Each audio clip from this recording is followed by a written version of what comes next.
हाँ, आज है क्वेश्चन नंबर 47। क्वेश्चन नंबर 47 में √3 + 187 = 220।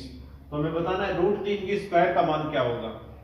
तो सबसे पहले ये लिखेंगे √3 + 187, या फिर 187 को उधर ले जाओ, 187 को बराबर से इधर ले आए तो ये 220 प्लस के है किसके हो जाएंगे माइनस के 187। तो √3 का मान कितना आ गया, घटाओ 23 है 33 √3 का मान आ गया 33। अब √3 का मान देखो, √3 की स्क्वायर करना है तो यहाँ पे √3 की जगह क्या लिख लेंगे, 33 लिख लेंगे। √3 की स्क्वायर तो यहाँ कर लेंगे 33 की स्क्वायर, √3 की जगह 33 है तो 33 की स्क्वायर, और 33 की स्क्वायर कितना होता है 1089, 1089। कौन से में ऑप्शन बी, ऑप्शन बी है वो अपना राइट आंसर।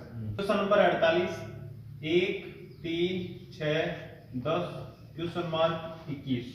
तो दोनों में अंतर देखो कितने का है, 2 का, फिर अंतर कितने का है 3 का, फिर अंतर कितने का है, यानी अंतर एक एक बढ़ा रहा है, 2 का अंतर, फिर 3 का अंतर, फिर 4 का अंतर, तो अगला कितने का होगा 5 का अंतर।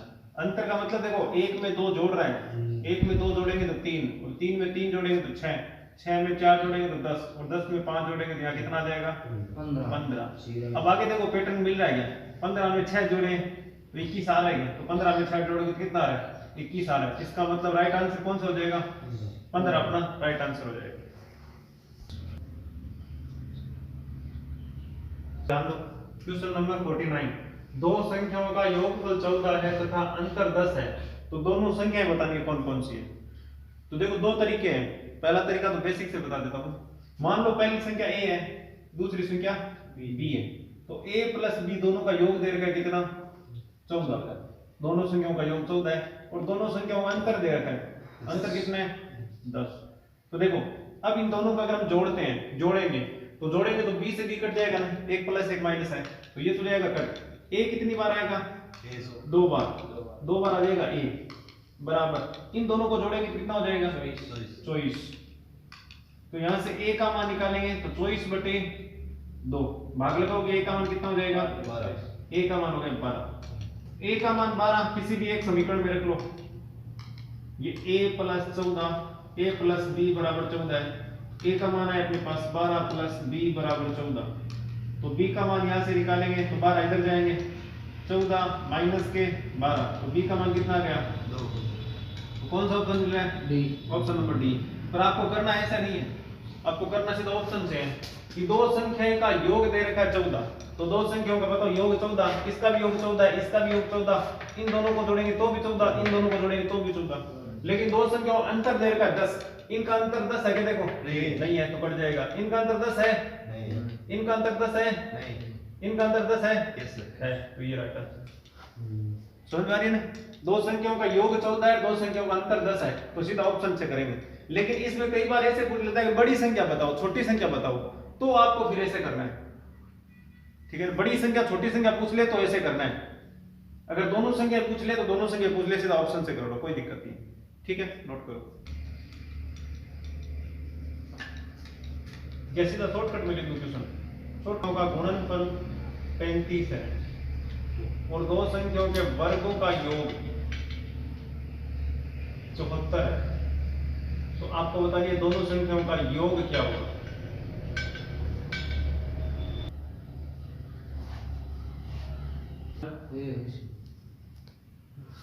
ठीक है, दो संख्याओं का गुणनफल दे रखा है 35 और दो संख्याओं के वर्गों का योग दे रखा है 74, तो दोनों संख्याएं बतानी है, तो बताओ ऑप्शन से कर सकते हैं क्या, नहीं कर सकते, क्यों। अब देखो पहले इसको डिटेल में करते हैं, कैसे करते हैं, डिटेल में कैसे करेंगे।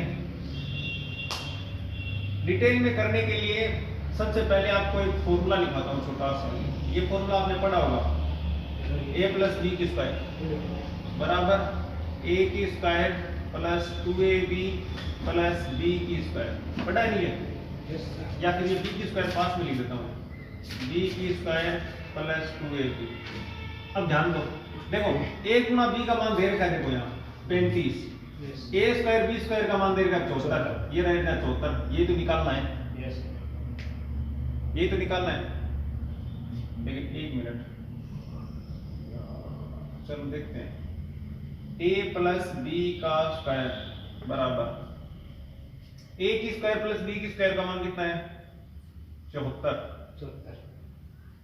इसका मान कितना है 35, तो यहां रखेंगे 35, तो 74 है प्लस 35 दूनो 70, 4 144, a प्लस बी की स्क्वायर, तो a प्लस बी बराबर a प्लस बी की स्क्वायर, a प्लस बी कितना हो जाएगा 12 हो जाएगा ना, 12 स्क्वायर होता है 144, यहाँ स्क्वायर हटाएंगे यहाँ रूट लग जाएगा, या फिर इसको एक डिटेल और लिखो, ये लिख लो कि a प्लस बी बराबर रूट 144, तो a प्लस बी बराबर कितना होगा 12 का स्क्वायर होता है 44, तो कौन सा ऑप्शन हो जाएगा, ऑप्शन नंबर सी हो जाएगा अपना राइट आंसर। कितना है 35, a स्क्वायर b स्क्वायर का मान दे देगा 74 और a प्लस b का मान निकालना है। एक तरीका और है इसका निकालने का, वो है गेस मेथड।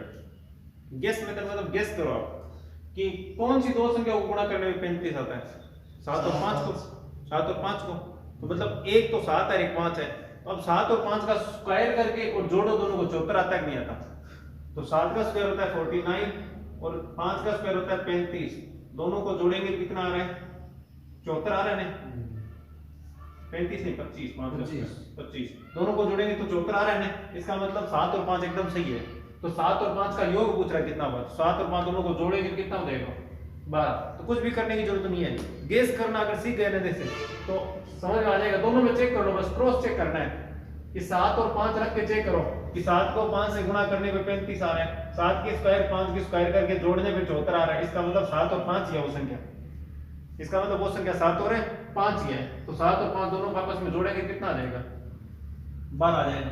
ये पूरा करने की जरूरत नहीं है। फिर ये गेस नहीं कर पा रहे हो, कई बार ऐसी संख्या हो जाती है गेस नहीं होती है ना, तब क्या करते हैं ये फॉर्मूला लगाते हैं a प्लस बी की स्क्वायर बराबर a की स्क्वायर प्लस b की square plus 2ab। a plus b का मान निकालना है, ये का मान निकालना है, a स्क्वायर b स्क्वायर का मान दे रखा है, देखो a स्क्वायर b स्क्वायर का मान 74 है, तो 74 प्लस 2 गुणा a गुणा b का मान कितना है 35, तो 35 को 2 से गुणा किया कितना हो गया 70 और ये 74, दोनों को जोड़ दिया कितना हुआ 144, स्क्वायर हटाया इधर रूट लग गया और 144 का रूट कितना निकलता है 12, उत्तर कितना हो जाएगा 12। जब ऐसे नए होने कि गेस नहीं हो तो ऐसे करना है, अगर नंबर गेस कर सकें तो सीधा ही कर लेना है, कोई दिक्कत नहीं है, ठीक है ना। आसान है, देखो सबसे पहले क्या करेंगे 1000 लिखो, ये पॉइंट हटाएंगे और ये पॉइंट हटाएंगे तो पॉइंट के बाद में कितने नंबर है 3, तो नीचे 3 जीरो लगा देंगे और देखो पॉइंट और जीरो आगे वाला कोई बात काम थोड़ी है, काम तो एक का ही है ना, सीधा लिख देंगे ऊपर 1, तो 3 जीरो से 3 जीरो कट गए, 1 को 1 से गुणा किया कितना हो 1, इसका मतलब गुणा करने पे कितना आ रहा है 1 आ रहा है, तो बी अपना राइट आंसर है 1। कर लिया, ध्यान दो देखो दो संख्याओं का अनुपात दे रखा है, एक अनुपात है 3 और दोनों संख्याओं का योग दे रखा है 240, अंतर बताना है। अब ये जो 240 देखो दोनों संख्याओं का अनुपात दे रखा है, दोनों संख्या नहीं दे रखी है, अब संख्या कौन सी भी हो सकती है, यानी 1 और 3 के अनुपात में होगी, कोई भी संख्या हो सकती है, और दोनों संख्याओं का योग कितना होगा 240 होगा, तो हम इस संख्या के साथ पहले मान लेते हैं कि 1 और 3 का जो अनुपात है इसके साथ में मान लेते हैं अक्स है, इसके साथ में मान लेते हैं अक्स है। अक्स क्यों माना है पहले बताओ, क्योंकि ये संख्या निश्चित नहीं है कौन सी संख्या है, y मान लो z मान लो कुछ भी मान लो, यानी अक्स के गुणा में वो 1 है और 3 के गुणा में वो अक्स है, दोनों को गुणा कर लेंगे। अब ये कह रहा है कि दो संख्याओं का अनुपात जो योग है ना वो कितना है 240 है, तो दोनों संख्याओं को जोड़ देंगे, तो ये तो एक अक्स हो गया, ये हो गया 3 अक्स, दोनों का योग कितना है 240 है, 240 है, तो 2 अक्स और 1 अक्स कितना हो गया, ये 3 अक्स और 1 अक्स 4 अक्स बराबर 240, अक्स बराबर 240, 4 गुणा में किसमें आ जाएगा भाग में, 4 से कटेगा कितनी बार है 60 बार, 60 बार कटेगा, यानी अक्स का मान कितना आ गया अपने पास 60, तो इसका मतलब संख्या निकाल सकते हैं क्योंकि संख्या 1 अक्स और 3 अक्स के अनुपात में तो है। अच्छा अंतर पूछा दोनों का, तो दोनों का अंतर कितना है दोनों संख्याओं का, देखो 2 अक्स का है, कितने का है 2 अक्स का, तो 2 अक्स का मान निकालना है, तो 2 तो वही, अक्स का मान कितना है 60, अक्स का मान 60 रख दो, कितना होगा गुणा करने पे 120, यानी उत्तर कितना आ गया 120। सी आंसर है। लेकिन ऐसे नहीं करना है एग्जाम में। एग्जाम में सीधा करना है 3 और 1 4, 4 का भाग लग गया 240 में, 240 में 4 का भाग लग गया 60 बार गया। अंतर पूछा है तो 2 और 1, इसका अंतर कितना होता है 3 और 1 का 2, 2 से कर दो गुणा, तो ये सीधा आ जाएगा 120। ये कर लेते, बस सॉल्यूशन इतना ही है इसका। अब मुझे 52 बहुत आसान है। देखो 240 का मतलब गुणा 2/3, 3 का भाग लगा देंगे कितनी बार आएगा 80, और 80 को 2 से गुणा कर देंगे 160। इसका मतलब उत्तर कितना आ जाएगा 160। D right answer. मार्क कर जल्दी। देखो 0.25 को भाग लगाना बड़ा मुश्किल है ना, 25 का भाग नहीं लगाएंगे, पहले पॉइंट हटा लेंगे। 125 तो है ही ऊपर, नीचे बचेगा 25, और पॉइंट के बाद में दो संख्या के ऊपर 2 जीरो लगा देंगे। ठीक है, 25 का भाग लगाओ, इसमें कितनी बार जाएगा 5 बार। ऑप्शन में नहीं गलत है सर, ऑप्शन गलत है। फिर तो 500 250 आएगा 500 दे दो, तो फिर 250 के 500 करना पड़ेगा। प्लस करके 250 और 250 प्लस कर दे 250 प्लस 250 500 बराबर 500। यही ऑप्शन। 200 किलोमीटर का किराया, एक टैक्सी का 200 किलोमीटर का किराया दे रहेगा 260 रुपए, तो 269.50 रुपए में कितना किलोमीटर जाएगी? ये सवाल डिपेंड करता है यहाँ पे क्या दे रखे हैं। ये देखो, ये रुपए दे रखे हैं, किलोमीटर नहीं दे रखे, रुपए दे रखे हैं। तो रुपए दे रखे हैं तो पहले ये रुपए लिखो, 260 रुपए में कितना किलोमीटर जा रही है? यानी 260 रुपए में जा रही है वो 200 किलोमीटर। तो बताओ 1 रुपए में कितना किलोमीटर जाएगी? 200/260 किलोमीटर जाएगी। ये तो है, क्योंकि 260 है ना, उसका भाग लगा दिया। अब हमें निकालना है कि इतने रुपए में कितने किलोमीटर जाएगी। तो 279.50 रुपए में कितना किलोमीटर जाएगी? तो इधर भी देखो 279 से गुणा किया है, उधर भी 279 से कर देंगे गुणा। तो 200/260 गुणा 279.50। पॉइंट हटा लो, नीचे क्या लगा दोगे? 100 लगा दो।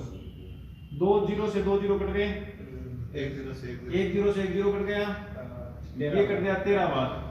13 का भाग देके देखो जाता है 13 गुनी 26, 1 19, 13 एकम 13, 13 पंजा 65, 215 रुपए। 215 रुपए किलोमीटर 215 किलोमीटर। 215 किलोमीटर मतलब कौन सा राइट आंसर है? सी है वो राइट आंसर है कि 215 किलोमीटर जाएगी इतने रुपए। किलोमीटर पूछा क्यों ना है, तो पहले यहाँ लिखता है 200 किलोमीटर जाना कितना रुपए लाग रहे हैं? 260 रुपए। तो बताओ 1 किलोमीटर जाना में कितना रुपए लाग रहे हैं? 260/200 रुपए। अब वो पूछ रहा है इतना किलोमीटर जाना में, यानी 269.50 किलोमीटर जाना में कितना रुपए दे? तो 260/200 गुणा 200, ये लिख रखे गुणा 269, ये गुणा लिख रखे 269। ठीक है ना, तो कुल मिला के निकाल लेता है। तो अपन आज ये समझ नहीं है कि आधे के दे रखे हैं, जो भी दे रखे हैं पहले लेना है। रुपए दे रखे तो रुपए पहले लिया, किलोमीटर दिया होता तो किलोमीटर पहले लेता। ठीक है ना, बात समझ में आ रही है? इस प्रकार का सवाल यहाँ निकाल लेता। 3832 केजी चीनी खरीदता है, ठीक है, घरेलू उपयोग के लिए इतनी काम में लेता है, फिर इतनी चीनी वो बेच देता है। तो अब बताइए उसके पास कितनी चीनी शेष बची है, वो बताइए कितनी चीनी शेष बची है। तो ये दोनों तो काम हो गया ना, इन दोनों को जोड़ दो और इसमें से घटा लो, फिर कितनी चीनी बची हो निकाल के दे दो। ये चीनी खरीदी है 3832 केजी चीनी खरीदता है, ये तो खरीदी हुई चीनी 3832 के खरीदी है, और ये घरेलू उपयोग के लिए 432 और 3232 बेच दिए। तो कुल कितनी खर्च हो गई है? खर्च चीनी कितनी खर्च हो गई है? तो 432 तो एक खर्च हो गई है, और 3232 एक खर्च हो गई है। तो कुल जोड़ेंगे कितना हो जाएगा? 3664 केजी चीनी है वो लग गई है, खर्च हो गई है। तो अब शेष कितनी बची है वो निकालनी है। और शेष कैसे निकालते हैं? कुल में से ये घटा लो, कुल कितनी है? 3832 में से ये घटा लो 3664, माइनस करेंगे कितना बचेगा? 232 232 केजी। 232 के जी चीनी है वो। सर ये 4 से एक अरे 32 नहीं बचेगा। आज उससे 168 बच्चे सर 8 12 में से ये गए 8 यहाँ बचे 12 6 1 168 के जी 168 168 के जी चीनी है।